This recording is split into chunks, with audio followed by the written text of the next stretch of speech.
Alors que les premières lueurs de l'aube perçaient l'horizon scintilleux d'Atlante, le réveil de Sarah Collins retentit nettement 6h30, le bourdonnement incisif l'attira du sommeil. Mais pour Sarah, une préparation minutieuse dès le matin faisait partie intégrante de sa vie, en tant que procureur fédéral chevronné. Elle comprenait parfaitement l'importance de toujours avoir une longueur d'avance, son petit appartement fini en plein centre d'Atlante reflétait cet ordre et cette discipline. Les dossiers classés soigneusement sur le bureau du coin, bureau chez elle. Et la tenue d'audience toujours préparée la veille. Suspendu avec soin dans les penderies, mais ce matin, le 11 mai 2025, n'était pas un matin comme les autres. Sarah ne se préparait pas à entrer dans le tribunal fédéral, où elle apparaissait habituellement en tant qu'assistante du procureur des États-Unis, autoritaire respectée, au plate. Elle devait simplement régler une affaire personnelle mineure au tribunal municipal, une contravention de stationnement qu'elle estimait injustement infligée, debout devant le miroir de la salle de bain.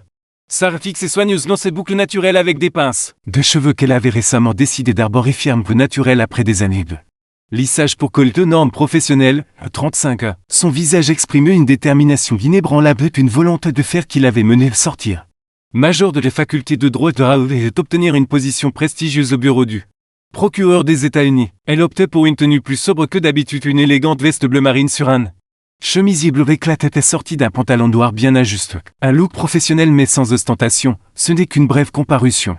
Se dit-elle souriant légèrement devant le miroir. Une banane dans une main, un gobelet thermique rempli de café fraîchement préparé dans l'autre, dont l'arôme se répandait doucement en descendant dans le garage. Sarah jeta un regard sa Mercedes rutilant une récompense qu'elle s'était offerte après un triomphe retentissant d'une affaire de corruption majeure. Les voitures représentaient non seulement une fierté personnelle, mais aussi le symbole de ses efforts inlassables. Pourtant, elle ne pouvait ignorer quelques regards surpris et parfois mêlés de doutes, lancés par les passants, voyait une jeune femme noire sortir d'un véhicule aussi luxueux. Pour Sarah, ses regards n'étaient plus une nouveauté, mais aujourd'hui, elle se contenta de sourire et de secouer légèrement la tête. Son esprit déjà tourné vers l'audience, venir-elle vérifier une dernière fois son dossier de contravention, contenant des photos des panneaux de stationnement contradictoires qu'elle comptait utiliser pour se défense. Lorsqu'elle démarrait la voiture, que les lumières du matin traversaient le pare-brise, comme pour annoncer une journée qui en apparence ordinaire allait bientôt marquer un tournant inattendu, non seulement pour Sarah, mais aussi pour le système judiciaire qu'elle avait consacré se vivre servir. Les regards surpris des passants qui voyaient une jeune femme noire descendre d'un véhicule aussi coûteux ne passaient inaperçus. La circulation matinale avançait lentement dans le centre-ville d'Atlanta. Sarah n'était pas inquiète, elle avait prévu largement assez de temps pour être lors de son audience de 9h. Elle allumait le radio NPR.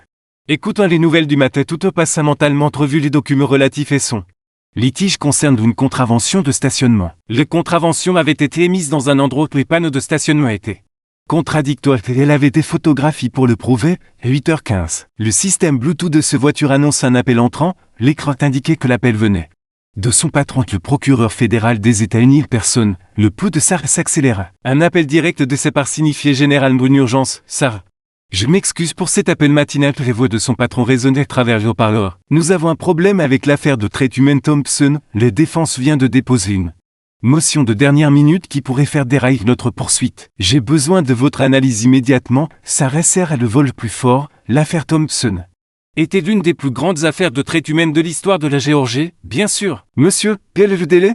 Le juge nous a donné jusqu'à midi pour répondre. Je vous envoie les documents par email. Maintenant, pouvez-vous les examiner et me rappeler avec votre analyse? Oui, monsieur, répondit Sarah avec professionnalisme. Bien que son esprit fût déjà en ébullition, il avait prévu de se garer à 8h30, ce qui lui laissait amplement le temps de trouver les bonnes salles d'audience. Maintenant, elle devait trouver un endroit pour se garer et examiner ses documents urgents. Sarah parvint à trouver une place dans le parking d'un petit café. Elle sortit son ordinateur, porta un bouton connecté au point d'accès de son téléphone et commença à examiner les motions de la défense. Les arguments juridiques étaient complexes et elle se retrouvait à prendre des notes détaillées. Le temps passait alors qu'elle analysait chaque point déterminé à fournir un retour approfondi. Lorsqu'elle consulta enfin sa montre, son cœur se serrait. Il était 8h50, le tribunal municipal était encore à 10 minutes. Et il savait que trouver une place de parking prendrait du temps. Sarah rappelait rapidement son patron. Discuter de ses premières conclusions, promis une analyse plus détaillée après son audience. De retour dans les circulations, Sarah tenta de rester calme. Elle n'avait jamais été trop tard à une audience auparavant. Seule allait à l'encontre de tout ce qu'elle représentait. Mais elle savait aussi que son rôle de procureur fédéral impliquait des responsabilités incontournables. L'affaire Thompson pouvait affecter des dizaines de vies. Et l'émotion de ce matin pouvait avoir un impact sur l'ensemble de la poursuite. Elle arrivait enfin sur le parking du tribunal municipal à 9h10, on s'attend vers le bâtiment. Son téléphone vibrait avec un message de remerciement de son patron. Notant que son analyse rapide avait été extrêmement utile, Sarah se permit un léger sourire. Au moins, ce retard avait servi à un objectif important, ce qu'elle ignorait. Elle gravit sur les marches du tribunal avec ce document à la main. C'était que son arrivée légèrement tardive allait déclencher une série d'événements qui révéleraient des préjugés profondément racistes dans le système même auquel elle avait consacré ce vie. Les salles d'audience du juge William Barrett l'attendaient.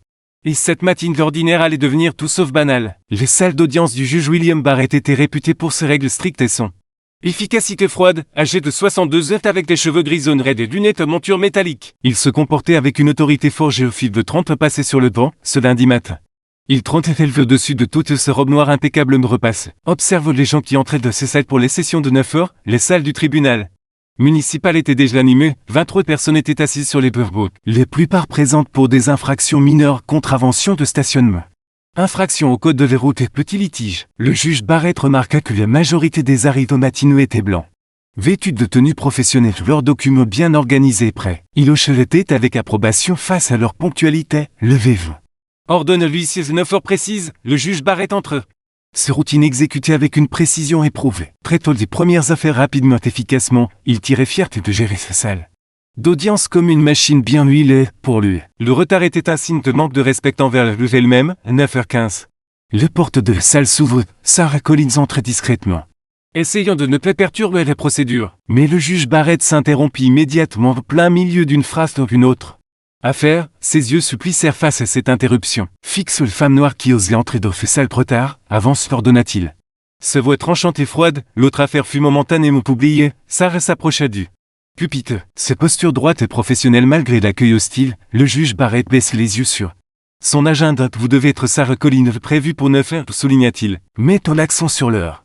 Sautant empreint de désapprobation, pensez-vous que votre temps est plus précieux que celui du tribunal? Mademoiselle Collins, avant que Sarah ne puisse s'expliquer. Le juge Barrett continue, ses voix s'amplifiant de chaque phrase. Conçu pour faire d'elle un exemple, plusieurs personnes dans les salles remuèrent inconfortablement sur leur siège. Plus tôt, un homme d'affaires blanc était arrivé avec 5 minutes de retard. Et le juge l'avait à peine remarqué. Dans cette salle, nous avons des règles. Sermonne le juge Barrett, feuillette des papiers sur son bureau sans regarder Sarah. Ce n'est pas un rassemblement de quartier où vous pouvez arriver comme bon vous semble, c'est un tribunal. Sarah resta calme. Pupitre, les mains jointes devant elle, il remarqua que le juge n'avait même pas jeté un œil ses références, ses documents, ses présomptions étaient évidentes sur son visage. Elle pouvait voir de la façon dont ses yeux balayaient sa tenue professionnelle. Dont il s'adressait à elle comme d'une enfant, l'huissier. Un homme noir plus âgé nommé James Wilson, observait la scène avec une inquiétude croissante, 15 dans cette salle. Il avait vu ce schéma se répéter, il croisait brièvement le regard de Sarah, lui adressant un regard subtil de compréhension, monsieur le juge. Puis-je expliquer comment se s'arrête se voix ferme de professionnel? Non, vous ne pouvez plus. L'interrompit le juge Barrett. Je prends de toutes les excuses possibles, problème de voiture d'embouteillage. Urgence personnelle, rien de tout cela n'est d'importance ici, l'heure était fixée à 9 heures. Il saisit son marteau comme si sa simple présence renforçait son autorité, les autres personnes. Attendons leur affaire, observer attentivement, une jeune femme blanche arrivée à 9h10, était assise tranquillement. Son retard total ignore, un schéma devenait clair pour tous dans la salle. Même si le juge Barrett semblait lui-même aveugle seul, ce tribunal ne tolérait pas téléphone mépris des procédures et poursuivit le juge Barrett. Son visage rougissait légèrement alors que son autorité était défiée par la simple contenance de Sarah. Peut-être qu'une amende vous aiderait à vous souvenir de l'importance de la ponctualité, Sarah. Un bout maintenant que ce composure professionnelle. Elle avait déjà affronté des préjugés dans sa carrière. Mais ceci était différent, c'était un abus de pouvoir flagrant se déroulant devant des témoins, dans le système même qu'elle avait juré de servir, les tensions dans la salle devinrent palpables, les autres accusés observaient avec un mélange de sympathie et d'inquiétude, le greffier, une femme d'âge moyen qui travaillait avec le juge Barrett depuis des années, semblait de plus en plus mal les en tapant le compte-rendu de la procédure sur son ordinateur, ce que le juge Barrett ignore alors qu'il se préparait à annoncer ses sanctions. C'était que ces prochains mois allaient déclencher une série d'événements qui remettraient question non seulement son autorité, mais aussi l'approche de l'ensemble du système en matière de justice équitable, le véritable choc. Deux matines était encore à venir. Le juge Barrett se penche en avant dans son fauteuil de cuir à dossier. Son visage sévère alors qu'il se préparait à prononcer ses sanctions. La lumière matinale qui filtrait à travers les grandes fenêtres de la salle d'audience projetée. Des ombres dures sur cette rêve le rendent encore plus imposant que d'habitude. Mademoiselle Collins annonça-t-il, sa voix résonnant dans les salles désormais silencieuses. Ce tribunal vous inflige une amende de $500 pour outrage, il marqua une pause. Les seuls montant pénétraient des esprits, c'était l'une des amendes les plus élevées qu'il avait Impossible pour un retard s'éteindre bien qu'il ne le mentionna pas. Sarah reste parfaitement immobile au pupitre. Son esprit note rapidement chaque détail de cette interaction, et l'observe que les yeux du juge ne croisaient jamais vraiment les siens. Que sont emportés cette pointe qu'elle avait entendue trop souvent auparavant, en tant que procureur fédéral. Elle avait développé un sixième sens pour reconnaître les préjugés déguisés son autorité. Le greffier Madame Thompson entrait la main dans le système informatique avec des doigts hésitants. Elle tenait les registres de cette salle depuis 12 ans. Et quelque chose dans cette situation lui mettait suffisamment mal à l'aise pour qu'elle ajoute une note séparée dans son journal personnel. Les semaines précédentes, un avocat bleu était arrivé avec 20 minutes de retard. Sans offrir d'explication, tu n'avais reçu qu'un avertissement verbal, de plus. Continue le juge Barrett, apparemment encouragé par le silence de Sarah. Que cela serve de leçon en matière de responsabilité, il souleva une feuille de papier. Faisons semblant de le lire. Bien que ce fût clairement pour le spectacle, le système judiciaire repose sur l'ordre. Respecte, ce ponctualité, c'est le cas dans la galerie. Les autres accusés observaient avec des réactions variées. Une jeune femme blanche en tailleur consulte sa montre, se souvenant qu'elle aussi était arrivée de retard. Mais son commentaire du juge, un homme noir âgé secoua légèrement la tête. Ayant vu cette scène se répéter trop souvent, lui cite James Wilson maintenait sa posture professionnelle près du banc du juge, mais ses mâchoires se crispaient visiblement, dont 15 ans de cervique. Il avait gardé un registre mental de ces incidents bien qu'il n'en parla jamais. L'amende de lui était nettement plus élevée que d'habitude. Et le moment choisi semblait particulièrement sévère, Sarah prit une respiration lente et délibérée. Elle avait traité d'innombrables affaires devant les tribunaux fédéraux. Poursuivi des criminels dangereux et affronté des avocats de défense aguerris. Cette situation était différente, elle était personnelle. Mais représentait quelque chose de bien plus grand qu'elle-même. Elle sortit soigneusement son téléphone et notait rapidement l'heure exacte du montant de l'amende. En outre, ajouta le juge Barrett, s'échauffant dans son rôle de disciplinaire. Vous devrez payer cette amende avant de quitter le tribunal aujourd'hui, nous ne voudrions pas que vous soyez retard pour cela aussi. Quelques rires nerveux s'élevèrent de la galerie. Rapidement étouffé par la tension ambiante, le soleil matinal s'était déplacé. Illumine maintenant le visage de Sarah pupitre, son expression restait professionnelle, mais ses yeux portaient une détermination qui aurait fait hésiter un juge plus avisé. Elle avait passé des années à constituer des dossiers et rassembler des preuves et poursuivre les justices. Maintenant, le seul le savoir. Le juge Barrett lui fournissait tous les éléments nécessaires pour exposer les biais systémiques. Dans ce salle d'audience, comprenez-vous l'amende telle que je l'explique, demanda le juge Barrett. Sont-on suggérant qu'il n'attende qu'une acceptation docile, la voix de Sarah, lorsqu'elle parlait enfin, était claire qu'elle mesura, monsieur le juge. Je comprends parfaitement, chaque mot était soigneusement choisi. Son ton révèle rien de ses pensées. Elle l'avait appris il y a longtemps que parfois les réponses les plus puissantes étaient de tout documenter et d'attendre le bon moment. Le juge hochait la tête. Satisfait de ce qu'il interprétait comme une soumission de son autorité, il tendit la main vers le dossier suivant sur son bureau, prévu passer d'autre chose, comme s'il n'avait pas tout juste démontré exactement le type de biais qui gangrénait le système judiciaire. Ce qu'il ne remarquait peu, c'était la documentation minutieuse de Sarah, de ses paroles, de son ton et de son traitement différent des accusés. Il ne vit pas qu'elle tapait rapidement un messager. Son bureau, il ignorait totalement que ses prochains moments d'autorité présumés allaient devenir des preuves. Dans une discussion bien plus large sur la justice et l'égalité dans les tribunaux, les salles restaient tendues alors que le juge Barrett se préparait à passer à l'affaire suivante. Mais Sarah n'avait pas fini, en fait elle ne faisait que commencer. Les minutes suivantes allaient ébranler les fondations du monde soigneusement contrôlé du juge Barrett, qui ne le voyait pas venir à l'instant que Sarah Collins ouvrit ses mallettes. L'atmosphère dans la salle d'audience changea, et elle sortit un porte-identité de cuir, dont le sceau fédéral doré capta la lumière du matin. Le juge Barrett avait déjà commencé à porter son attention sur l'affaire suivante. Pensant que leur interaction était terminée, il avait tort, monsieur le juge. La voix de Sarah portait une nouvelle autorité qui fit taire tout le monde dans la salle.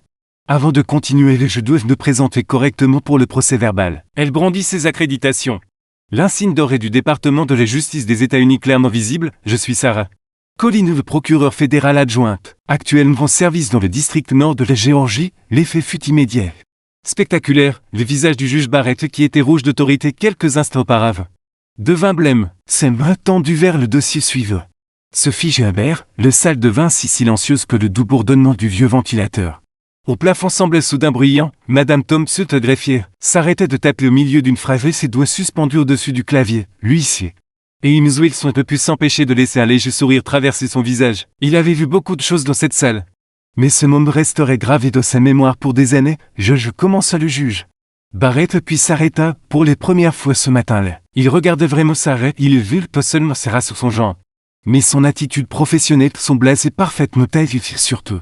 Les accréditations fédérales dans ses mains. Je m'excuse pour mon retard ce matin, poursuivit Sarah de sa voix ferme et claire. J'ai été retenu par une affaire fédérale urgente nécessitant une attention immédiate. Les poursuites pour traite humaine Thompson, dont je suis sûr que votre honneur a entendu parler dans les actualités. Elle marque une pause. Laissant le poids de ces mots s'installer, j'ai une confirmation écrite de cela de la part du bureau du procureur fédéral, que je suis heureuse de fournir au tribunal. Les jeunes femmes blanches qui étaient arrivées trop tard plutôt s'enfoncent de son siège. Assiste de ce qui ressemblait à une scène d'un drame juridique, l'homme noir âgé dans la galerie se redresse. Un air de fierté traverse son visage, c'était quelque chose qu'il avait attendu de décennies de voir. Les bouches du juge Barrett s'ouvrir, se fermer plusieurs fois avant qu'il ne trouve sa voix. Mademoiselle, je veux dire que maître Collins lui feuilleta les papiers sur son bureau, semblait soudain beaucoup plus petit dans son fauteuil surélevé. Si j'avais su votre position, mes positions t'interrompit Sarah. Fermement et respectueuse ne devrait pas avoir d'importance à votre honneur, ce qui compte, c'est l'application équitable de la justice. Il posait ses accréditations sur le pupitre. Sorti son téléphone, j'ai documenté plusieurs schémas préoccupants dans les procédures de ce matin, y compris le traitement disparate des accusés en fonction de leur race et de leur statut perçu. Le visage du juge passait du pâle à un léger vert. En tant que juge municipal, il savait exactement combien de problèmes l'attention d'une procureure fédérale pouvait causer. Son esprit revisitait les procédures du matin et voyait soudain sous un nouveau jour, peut-être, dit-il rapidement. Pourrions-nous discuter de cela privé? Bien sûr. L'amende est annulée. Non, votre honneur, répondit Sarah. Ce vote portant le poids de toutes les fautes qu'elle avait affrontées et des préjugés dans sa carrière. L'amende ne doit être annulée simplement à cause de mes positions. Cela ne ferait que renforcer le biais systémique que je soulève, au contraire. Je crois que cela offre une opportunité pour une discussion plus large sur le traitement équitable devant la loi. Les autres accusés dans les salles observaient avec stupéfaction. Beaucoup avaient sorti l'or. Quelle est faute, bien que les règles du tribunal interdisaient les enregistrements. C'était le genre de moment qu'ils raconteraient à leurs enfants, le jour où quelqu'un cet enfant levé était nommé l'inégalité qu'ils avaient tous ressentie mais rare ne put prouver. Madame Thompson tapait maintenant plus vite que jamais. Déterminée d'enregistrer chaque mot de cet échange historique, elle avait vu le juge Barrett réprimande d'innombrables accusés au fil des heures, mais elle n'avait jamais vu son autorité contestée de manière aussi puissante et précise. Le soleil matinal emplissait maintenant complètement le ciel, éclairant la scène comme un projecteur sur une scène de théâtre. Le juge Barrett était assis dans son fauteuil, toute son autorité s'effrite autour de lui, tandis que Sarah Collins se tenait droite au pupitre, se transforme d'accusée en championne de la justice sous les yeux de tous. Le prochain mot prononcé dans cette salle allait poser les bases de changement qui se propagerait à l'ensemble du système judiciaire. Une simple affaire de contravention de stationnement était devenue quelque chose de bien plus significatif, un moment de vérité qui ne pouvait plus être ignoré. Les répercussions de les révélations de Sarah Collins se déroulaient comme un tremblement de terre. Ralenti dans la salle d'audience du juge Barrett, les tentatives immédiates du juge de faire marche arrière étaient évidentes pour tous les présents. Il feuilleta les papiers sur son bureau, s'éclaircit les gorges à plusieurs reprises, ajusta ses lunettes de lecture autour de signes. Son malaise croissant, maître Collins, le dit le juge Barrett, sa voix nettement plus douce qu'auparavant. Permettez-moi d'être le premier et m'excuser pour ce malentendu regrettable. Il appuyait sur un bouton pour appeler sa greffière. Nous ferons retirer cette amende du registre immédiatement. Ça reste debout pupitre. Ses postures droites et professionnelles. Votre honneur, répondit-il de sa voix ferme et mesure. Je décline respectueusement l'annulation de l'amende. Ces mots provoquèrent des murmures dans les salles. Au lieu de cela, je souhaite aborder des questions plus larges en jeu. Les autres accusés dont les salles se penchaient en avant sur leur siège. Madame Thompson. La greffière avait complètement cessé de taper ses deux fiches au-dessus du clavier alors qu'elle suivait les scènes. L'huissier James Wilson s'avance légèrement vers le centre de l'espectre, ressentant l'importance historique de ce moment. Ce matin, poursuivit Sarah, sortant son téléphone, qu'elle avait pris des notes. J'observais cette personne entrer dans cette salle après l'heure de début de 9 heures. Parmi ces 3 étaient des professionnels blancs qui n'ont reçu aucun commentaire ni réprimande de départ. Du banc, elle marquait une pause, laisse s'imprégner. 2 étaient des étudiants asiatiques qui ont reçu des avertissements verbaux. Les 2 étaient des individus noirs, moi y compris, qui ont reçu le traitement le plus sévère. Le visage du juge Barrett rougit à nouveau. Mais cette fois d'embarras plutôt que d'autorité. Eh bien, maître Collins, ce sont des accusations très graves que vous portez. Sa voix trembla légèrement. Je vous assure que ce tribunal traite tout le monde de manière égale. Les preuves suggèrent le contraire de votre honneur, répondit calmement Sarah. Elle se tourne légèrement pour s'adresser à toute la salle. Enfin, j'ai déjà envoyé un rapport détaillé à mon bureau. En tant qu'officier du tribunal fédéral, j'ai le devoir de signaler tout schéma de comportement discriminatoire dans notre système judiciaire. Une jeune étudiante en droit assise au fond de la salle griffonnait furieusement des notes. C'était le genre de drame juridique du monde réel qu'aucun manuel ne pouvait enseigner. L'homme noir âgé qui observait plutôt essuie une larme, se souvenant de ses propres expériences similaires au fil des décennies. Que proposez-vous? Exactement, demanda le juge Barrett. Ses confiances judiciaires s'effritent chaque instant. La lumière du soleil à travers les fenêtres semblait maintenant comme une lumière d'interrogatoire. Sur son visage, ça reposait les deux mains sur le pupitre, sa voix claire et déterminée. Je propose 3 actions immédiates, votre honneur. Premièrement, je paierai l'amende de $500, non pas parce qu'elle est juste, mais parce qu'elle servira de preuve documentée des procédures d'Audrey et Leven. Deuxièmement, je demanderai votre honneur examine les 6 derniers mois d'accusation d'outrage et d'amende émises dans cette salle, se concentrant sur les schémas démographiques. Le visage du juge pâlit alors qu'elle continuait. Et troisièmement, je suggère une formation obligatoire sur les biais pour tout le personnel du tribunal, y compris le banc. Les salles restent silencieuses, mais l'air était chargé d'énergie. Madame Thompson avait repris les frappes, déterminée à capturer chaque mot de cet échange. Lui s'y hochait légèrement la tête, ayant été témoin d'innombrables situations similaires qui étaient restées sans contestation. 16. Suggestion, commence le juge Barrett et tentant de reprendre un certain contrôle, bien que bien intentionné, semble plutôt extrême pour une simple question de retard. Avec tout le respect que je vous dois, votre honneur, répondit Sarah. Ce qui est extrême, c'est le schéma persistant de biais racial dans nos tribunaux. En tant que procureur fédéral, j'ai vu comment ces petites affaires s'accumulent pour créer des barrières systémiques. Justice. Elle plongeait les mains dans sa mallette et sortit son chéquier. Je vais payer l'amende maintenant. Et mon bureau prendra contact concernant l'examen des registres du tribunal. Sa voix ne portait ni colère ni ressentiment, que juste le ton clair et professionnel de quelqu'un qui savait exactement comment contester l'injustice de l'intérieur du système. Le soleil matinal s'était élevé plus haut, illuminant maintenant toutes les salles. Le juge Barrett était assis dans son fauteuil surélevé, mais il ne semblait plus aussi imposant qu'auparavant. Les dynamiques de pouvoir avaient changé, et tous les présents savaient qu'ils assistaient non seulement à un moment de triomphe personnel, mais aussi au début d'un véritable changement institutionnel. Dans l'après-midi du même jour, l'histoire de ce qui s'était passé dans les salles d'audience du juge Barrett s'était répandue comme une traînée de poudre dans les communautés juridiques d'Atlanta. Tout avait commencé par un message texte d'une jeune étudiante en droit qui avait tout vu, et elle l'envoyait son groupe d'études. Je viens de voir quelque chose d'incroyable au tribunal municipal. Une procureure fédérale révèle les biais raciaux du juge. Vous n'allez plus croire ce qui s'est passe. Sarah Collins était assise dans son bureau fédéral, examinant des documents pour l'affaire de Trey Thompson, lorsque son téléphone se mit à vibrer sans arrêt. D'abord vinrent les appels d'autres avocats noirs d'Atlanta. Ils voulaient partager des histoires similaires sur leurs expériences dans les salles d'audience du juge Barrett. Beaucoup étaient restés silencieux pendant des années, craignant que parler nuise à leur carrière. Ce n'est pas seulement à propos de mots, dit Sarah et son collègue Mark Johnson, un autre procureur fédéral qui passait à son bureau. Pour chaque avocat qui subit ce traitement, imaginez combien de citoyens ordinaires souffrent de silence. Elle lui montrait la liste croissante de messages sur son téléphone, provenant d'avocats à travers les villes, pendant ce temps dans les salles de repos du tribunal. Madame Thompson, le greffier, parlait avec d'autres membres du personnel. J'ai tenu mes propres registres, admittait, sortant un petit carnet de son tiroir de bureau. Chaque fois que je voyais quelque chose qui ne semblait peu correct, je le notais. Date dont ça montre tout. Ses mains tremblaient légèrement alors qu'elle partageait ces informations qu'elle avait gardées secrète pendant des années. En début de soirée, les stations de télévision locales avaient repris l'histoire. Un journaliste nommé Michael Chen de Channel 5 News le soutenait devant le tribunal, son équipe préparant le reportage du soir. Des sources à l'intérieur du tribunal confirment qu'une procureure fédérale était condamnée à une amende de $500 pour être arrivée trop tard au tribunal ce matin, rapporta-t-il. Mais ce qui s'est passé ensuite déclenche une conversation à l'échelle de la ville sur les biais de notre système judiciaire. L'histoire se répandit rapidement sur les réseaux sociaux. Les hashtags Juge Barrett et Justices Colorblind devinrent tendance à Atlanta. Les gens commencèrent à partager leurs propres expériences avec le juge et bientôt un schéma clair émergea. D'anciens accusés publièrent des récits de leurs expériences dans les salles d'audience.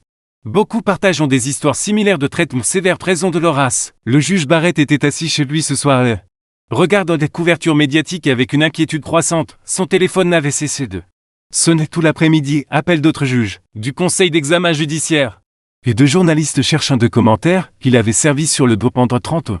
Et maintenant toute sa carrière était sous le feu des projecteurs. Le téléphone de bureau de Sarah sonnait nouveau. Cette fois, c'était Sharon Martinez, une avocate renommée de droit civique. Nous essayons de documenter ces schémas depuis des années, explique Sharon, mais venant d'une procureure fédérale.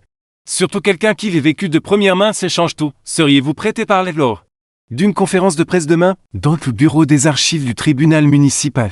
Le greffier commençait déjà à sortir le dossier des affaires précédentes du juge Barrett. Le personnel chuchotait entre autres marquant les schémas dans ses amendes et sentences. Un greffier découvrit que, au cours de l'année écoulée, les accusés noirs étaient 3 fois plus susceptibles de recevoir des amendes maximales dans ce salle que des accusés blancs pour les mêmes infractions. Elle est tombée devenue. Les organisations de presse nationale avaient repris l'histoire, un juge d'Atlanta sous le feu. Des critiques après avoir infligé une amende à une procureure fédérale titrait un article. Les biratios d'une salle d'audience de Géorgie exposent titrait un autre, les réseaux sociaux s'enflammaient avec des discussions sur le racisme systémique dans le système judiciaire. L'expérience de Sarah serve d'exemple puissant, lui cite James Wilson. Reçu plusieurs appels d'autres officiers du tribunal ce soir-là, nous avons tous vu des choses. Leur dit-il, cette faute quelqu'un avec du pouvoir l'a vu aussi. Et elle ne devait pas laisser passer, il pensait à toutes les fautes qu'il avait vues de scènes similaires se dérouler, se sentant impuissant à les arrêter, tard dans la nuit.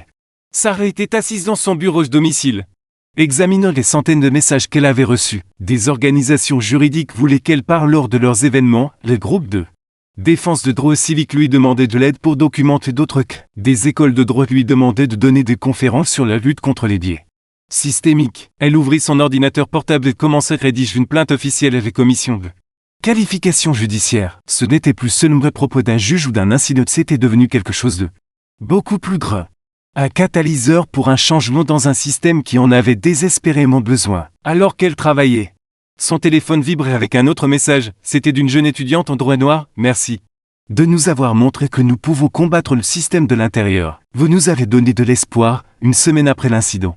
La commission de qualification judiciaire de l'État lance une enquête officielle sur la conduite du juge Barrett. La grande salle de conférence au 10e étage du bâtiment de la justice de l'État bourdonnais d'activité alors que les enquêteurs examinaient des milliers de dossiers judiciaires des 5 dernières années. Linda Martinez, la physique inspectrice principale avec 20 ans d'expérience, étalait des dizaines de dossiers sur la longue table bois. Son équipe travaillait sans relâche, analysait chaque affaire passée par la salle d'audience du juge Barrett. Les schémas qu'ils découvraient était impossible à ignorer. Regardez ces chiffres, dit Linda à son équipe. Pointe une feuille de calcul sur son ordinateur portable, dans le cycle d'infraction au code 2. Le rôle que les accusés noirs payent une amende moyenne de $450, tandis que les accusables payent $150 pour les mêmes infractions. Il remonte aux 16. L'UNEF soupira, ce n'est que le début. Dans une petite salle d'interrogatoire au bout du couloir, Madame Thompson était assise nerveusement avec son carnet personnel devant elle. Pendant 12 ans, elle avait tenu des registres détaillés de chaque incident préoccupant qu'elle avait observé dans les salles d'audience du juge Barrett. Maintenant qu'elle avait enfin l'occasion de les partager. Je remarquais le schéma des premières années comme greffier, dit-elle aux enquêteurs. Ses mains tremblaient légèrement alors qu'elle ouvrait son carnet. La façon dont il parlait aux jeunes était différente, son pensement. Même le temps qu'il leur donnait pour expliquer leur cas, tout dépendait de leur apparence. L'enquête s'étendit au-delà des seuls registres d'amende. L'équipe interrogea des dizaines d'anciens accusés d'avocats membres du personnel du tribunal, et James Wilson, huissier, fournit une déclaration écrite détaillant des centaines d'incidents qu'il avait observés au cours de ces 15 ans de service. Certains jours, écrivit James dans sa déclaration. Je comptais combien de fois le juge interrompait les accusés noirs par rapport aux blancs. La différence était choquante, les accusés noirs étaient interrompus en moyenne 5 fois plus souvent. Pendant ce temps au tribunal fédéral, Sarah Collins continuait son travail habituel de poursuite des affaires, mais son bureau était devenu un point de rassemblement pour les personnes souhaitant partager leurs histoires. De jeunes avocats apportaient des dossiers de leurs expériences, et des militants communautaires fournissaient des documentations de plaintes ignorées pendant des années. Nous devons organiser toutes ces informations, dit Sarah et son assistante. Regardant les piles croissantes de preuves sur son bureau, chaque histoire compte, chaque incident compte. C'est plus grand qu'un seul juge, il s'agit de changer tout le système. L'équipe d'enquête découvrit d'autres schémas troublants que les femmes noires reçaient moyenne les amendes les plus élevées. Les affaires impliquant des accusés minoritaires prenaient 40% moins de temps traités. Les demandes de plan de paiement étaient refusées 3 fois plus souvent pour les minorités. Les témoins de moralité étaient interrompus plus fréquemment lorsqu'ils parlaient pour des accusés minoritaires. Le juge Barrett fut convoqué pour des interrogatoires à plusieurs reprises. Chaque session révélait davantage ses biais inconscients lorsqu'on lui montrait les données. Il semble sincèrement choqué n'ayant jamais réalisé l'ampleur de son comportement discriminatoire. J'ai toujours été fier d'être juste, dit-il lors d'un entretien.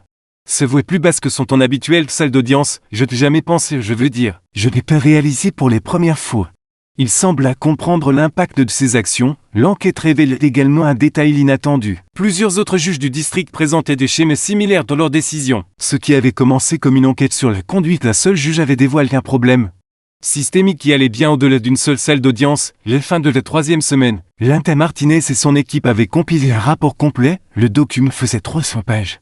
Rempli de statistiques, de témoignages et d'analyses détaillées de milliers d'affaires. Les preuves étaient accablantes. Ce rapport ne montre pas seulement des incidents isolés, expliqua l'un des conseils de la commission. Posons le volumineux rapport sur les tables de la salle de réunion. Il révèle un schéma de biais Systémique qui affectait des milliers de vies pendant de nombreuses années.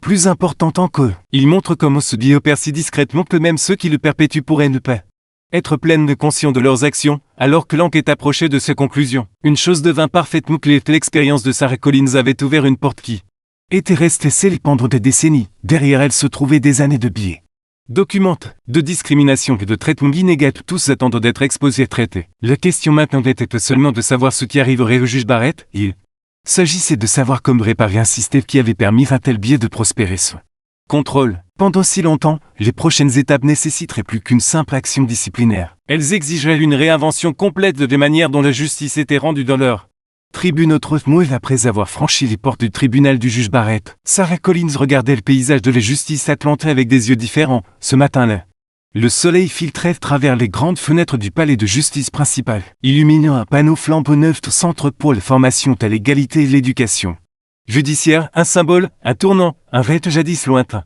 Devenu peu à peu réalité, le juge Barrett, autrefois figure d'autorité inflexible, n'était plus sur le banc. L'enquête avait révélé ce que beaucoup soupçonnaient depuis longtemps. Des biais inconscients, des pratiques discriminatoires, un système trop souvent aveugle aux injustices qu'il prétendait combattre. On lui avait donné le choix de démissionner ou affronter une audience publique. Il avait choisi les démissions. Mais le plus surprenant fut de suite, au lieu de disparaître discrètement, le juge revint. Non pas en tant que magistrat, mais comme formateur, lors de la toute première session obligatoire de formation sur les préjugés d'équité. Il se tenait debout, un homme change face à une salle remplie de ses anciens collègues. Je ne voyais pas mes propres biais.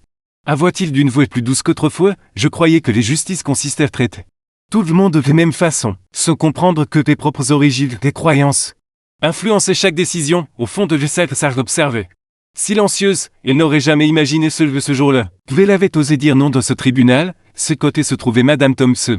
Autrefois simple greffier, désormais elle était d'un programme de surveillance des tribunaux. Les changements avaient dépassé les murs du bâtiment et de nouvelles règles imposaient la transparence sur les amendes, les peines de comportement judiciaire. Des comités indépendants, incluent des citoyens, des experts juridiques et des militants, examinaient ces données chaque mois. Même Imswil, son huissier de salle, jouait un nouveau rôle. Il dirigeait une formation destinée aux agents de sécurité. Nous sommes les yeux et les oreilles du tribunal, expliquait-il. Le silence complice appartient au passé. Dans son bureau de procureur fédéral, Sarah contemplait un objet singulier accroché au mur, reçu de son amende de $500.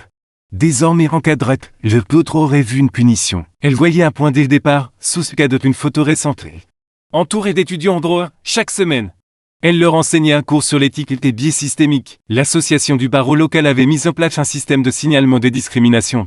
Salle d'audience, en un mois, plus de 200 signalements avaient été enregistrés, chacun examiné avec rigueur. S'agit pas seulement de punir les comportements inacceptables, t'expliquait Sarah, un journaliste. Il s'agit de transformer la manière dont nous pensons la justice. Chaque personne, qu'importe son origine, mérite d'être traitée avec dignité. Le vent du changement soufflait au-delà d'Atlanta. D'autres villes suivaient l'exemple. Formation obligatoire sur les biais pour le personnel judiciaire, régulier des décisions pour détecter des inégalités raciales. Comité citoyen de surveillance, standardisation des peines et des amendes. Intégration de la diversité dans l'enseignement du droit. Mathès a reçu une lettre. C'était une étudiante au droit, celle qui avait assisté à toutes les scènes.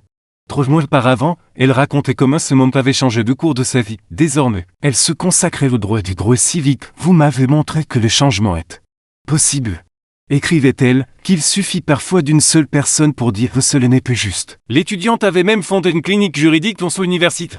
Et dans les victimes de discrimination judiciaire, un autre visiteur franchit aussi les portes du tribunal rénové. Le vieil homme afro-américain présent ce jour-là dans les salles d'audience, il marchait lentement. Les couloirs découvrant les panneaux multilingues, un guichet d'accueil pour l'aide juridique gratuite. Un agent de sécurité qui salue chaque visiteur avec le même respect que cela fait 40 ans que je viens ici, confia-t-il d'un jeune greffier. C'est les premières fois que j'ai le sentiment que la justice pourrait vraiment être aveugle. Le téléphone de Sarah vibrait. Le conseil de révision judiciaire voulait qu'elle préside une nouvelle commission sur les réformes des tribunaux. En lisant le message qu'elle repensait ce matin-là, ce petit instant de courage, de vérité, avait déclenché une vague de changements qu'elle n'aurait jamais pu prédire dans le rôle du palais de justice. Une plaque neuve avait été installée, elle disait. La justice ne se résume pas à la loi. Elle réside de la manière dont nous traitons chaque être humain qui franchit ses portes, juste. Au-dessus de la date de ce membre fondateur, le jour où Sarah Collins entre dans le tribunal du juge Barrett et change tout.